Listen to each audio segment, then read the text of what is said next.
কেটেছে বন্ধ হয়ে যাবো। তো গুড মর্নিং বন্ধুরা, সকলে কেমন আছো? আশা করছি সকলে সুস্থ আছো, ভালো আছো, আর আমিও ভালো আছি। তো প্রভাতী সাধুকা চ্যানেলে তোমাদের সকলকে ওয়েলকাম ও অনেক অনেক ভালোবাসা। তো সারা দিনটা আজকে মানে ভালোই কেটেছে মোটামুটি। হঠাৎ করে খুবই খারাপ একটা ঘটনা ঘটে গেছে, যেটা কিনা তোমাদের সকলকে বলছি একটু পরে। তো আজকে সারা দিনটা তোমাদের সঙ্গে কি করছি শেয়ার করব।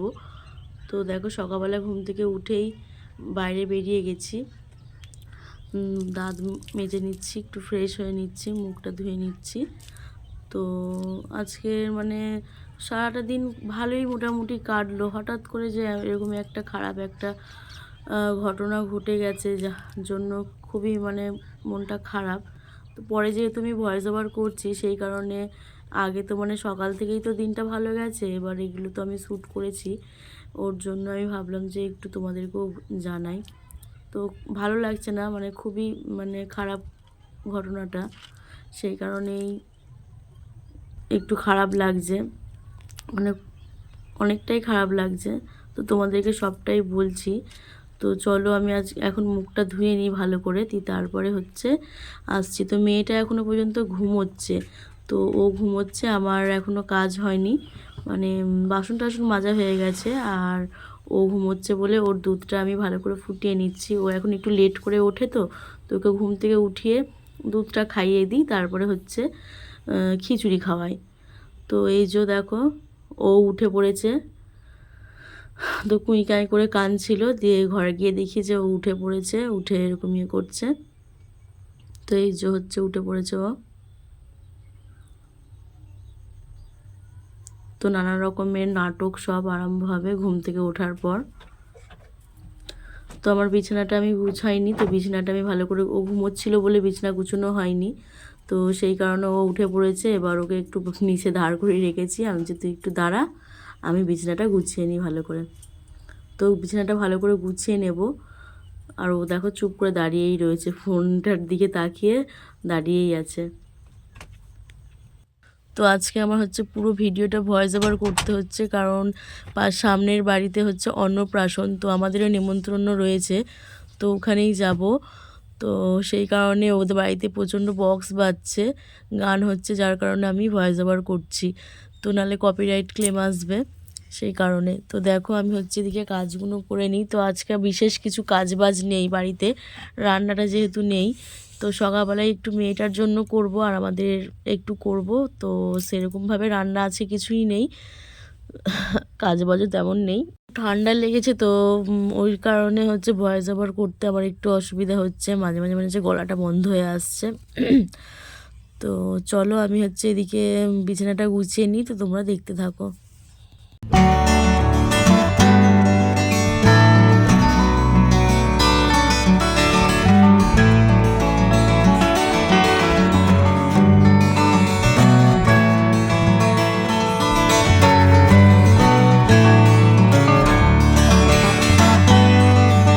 তো দেখো আমার বিছানা গোছানো পুরো কমপ্লিট হয়ে গেছে, এবার মেয়েকে আমি খাইয়ে নেব, তারপরে আবার আসছি।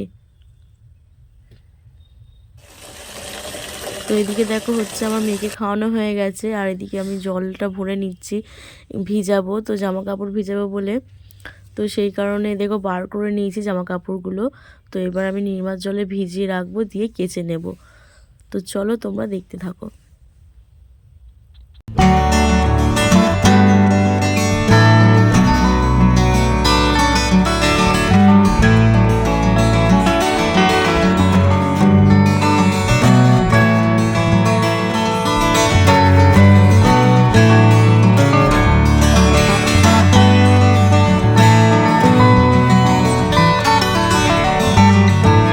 তো ওদিকে আমার কাচাকুচি সব কমপ্লিট হয়ে গেছে। এদিকে সকালবেলায় জলখাবারে খাবো বলে এখানে আগের দিন রাত্রিবেলায় চিকেন করেছিলাম, তো সেইটা তরকারিটা একটু রয়েছে, আর ভাত করেছি সকালবেলায়, তো ওটাই বর এসছে, ওকে দিয়ে দেবো। তো ওকে খেতে দিয়ে আমিও খেয়ে নেব। তো দুটো আলু ভাতে দিয়েছিলাম, আর চিকেনের তরকারি, তো ওটাই গরম করে দিলাম। তো সকালবেলা এটা দিয়েই খাবো জলখাবারে।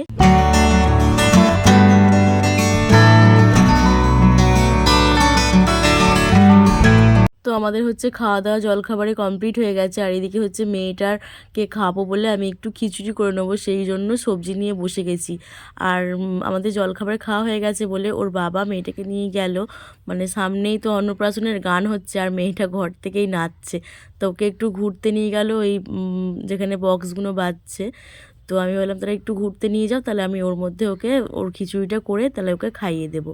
তো ওইদিকে গেছে ও, আর আমি এদিকে তাড়াতাড়ি করে কেটে নিয়ে মানে প্রেসার কুকারে করে নেব। তো চলো তোমরা দেখতে থাকো।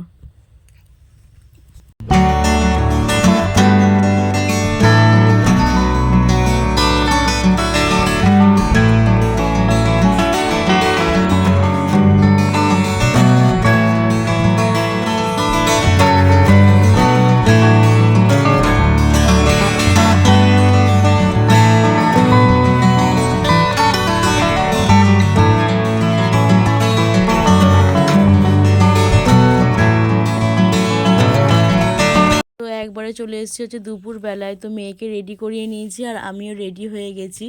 তো অন্নপ্রাশনের নিমন্ত্রণও রয়েছে, তো সেখানেই যাব। আর ওর পাপা এসছিল, তো ওর পাপা রেডি হয়ে আগেই চলে গেছে, কারণ ওর যেহেতু ক্যাটারিংয়ের দায়িত্ব রয়েছে সেই কারণে ও চলে গেছে। আর এদিকে দেখো হচ্ছে খাবারের প্যান্ডেল ছোট্ট পাড়া, আর এদিকটাই হচ্ছে খাওয়ার লাইন। আর আমি হচ্ছে মেয়েটাকে যার অন্নপ্রাশন তার গিফট দিয়ে চলে এসেছি। মেয়েটার কোনো ফটো তোলাই হয়নি, কারণ ও খুব কান্নাকাটি করছিল, তো সেই কারণে ওর কোনো মানে ফটো শ্যুট করতে পারিনি আমি। আর এদিকে দেখো কত খাবার লাইন, আর আমার মেয়েটাও মানে ঘুমিয়ে গেছে, অনেকটা লেট হয়ে গেছিলো আমাদের আসতে, প্রায় 2:30 বেজে গেছিলো। তো আমি এই যে খেতে বসে গেছি, আর এই যে হচ্ছে পাড়ার কাকিমা একটা, তার সঙ্গেই বসেছি খেতে। আর মেয়েটা আমার ঘুমিয়ে গেছে, তো ওকে একটা বৌদির কাছে রেখে দিয়ে তারপরে আমি এসছি খেতে। তো উনি দেখছে আর আমি এদিকে খেয়ে নিই। তো দেখো আমাদের প্রথমেই ভাত দিয়ে গেল, তারপরে এই যে ভেজ ডাল। তো এদিকে হচ্ছে বরমশাই দিচ্ছে, তো ভেজ ডাল দিয়েছে অনেকটাই, দিয়ে আরও একটু দিতে যাচ্ছিলো, তাই আমি বললাম যে না আর লাগবে না। তো তারপরে চলে হলো হচ্ছে একটা ঘ্যাট, তো ঘ্যাটটাও খুব ভালো হয়েছিল। তো তারপরে হলো এসছে হচ্ছে এঁচোড় চিংড়ি, তো এই যে হচ্ছে এঁচোড় চিংড়ি আমি খাচ্ছি আর একটু একটু করে শ্যুট করে নিচ্ছি। তো এঁচোড় চিংড়ির পরে এসেছিলো হচ্ছে চিকেন, তো চিকেনটা আসার পর তারপরে আমি আর কিছু ভিডিও শ্যুট করতে পারিনি। তারপরে যেরকম নর্মালি চিকেন দেওয়ার পর পায়েস, মিষ্টি, চাটনি, পাঁপড় যেগুলো হয় আর জোয়ান সেইগুলো। তো এই যে ওখানে পুচকিগুলো নাচছে, এরপরে আমি আর কিছু ভিডিও শ্যুট করতে পারিনি। তো তারপরে হচ্ছে আমি বাড়ি চলে এসেছিলাম, আর বড় বাড়ি চলে এসেছিলো, দিয়ে সন্ধেবেলায় তারপরে একটা ফোন আসে। তো আমার এক ভাসুর ফোন করে, পিসি শাশুড়ির ছেলে, বড় ছেলে। তো সে ফোন করে বলে যে তার ছোট ভাই নাকি আর নেই, মানে মারা গেছে। তো আমরা শুনে তো অবাক, মানে দাদার প্রচণ্ড কম বয়স, অল্প বয়স একদম। তো ভাবতেই পারছি না যে দাদার কী এমন হলো যে একদম মারা গেলেন। তো সেই মুখটা শুধু ভাসছে। তো দাদাদের বাড়ি আমি 2-3 বার গিয়েছি, খুব ভালো ব্যবহার। তো রাস্তাঘাটে যেখানে দেখা হোক না কেন কথা বলতো বৌমা বৌমা করে। তো বাড়িতে গেলেও মানে খুব ভালোবাসতেন, যে বৌমা বৌমা বলে, যে বৌমা এসেছে, এরকম একটা বেশ ভালো একটা ব্যবহার করতো। তো সেই মুখটাই শুধু মনে পড়ছে দাদার, মানে কি এমন হলো যে মানে চলেই গেলেন পৃথিবী ছেড়ে। তো প্রচণ্ড খারাপ, মানে মন মেজাজ একটু ভালো নেই। তো যেখানে থাকুক দাদা ভালো থাকুক, তো আর কিছু বলার নেই। তো আজকের মতো ভিডিওটা এখানেই স্টপ করছি, তো দেখা হচ্ছে অন্য কোনো ভিডিও বা ব্লগে।